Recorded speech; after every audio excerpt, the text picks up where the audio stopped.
You're coming with me! It's time to finally put Twinkle Toes' lights out. Oh? This is a job for the bar! My plan is to make you look like a car, one of my cars, so that I look like I'm pulling a very, very heavy train all by myself. If Sir Topham Hatt thinks I'm stronger than Henry, he'll take me to the Great Railway Show instead of him! Oh, they are they?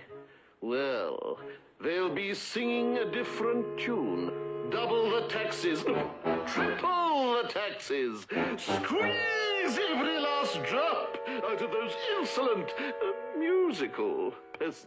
I'm trying to throw a sophisticated party, and you're literally waving around your underwear! Now, scram! April Fool's practice! Lincoln, you know the April Fool's rules. Anyone who sets foot on our property is fair game. Speaking of which, is Clyde coming over? Because I'd love to just say, hey!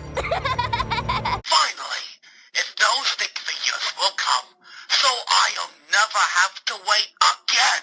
Did you lose any candy? Why, you know this is the best Halloween ever!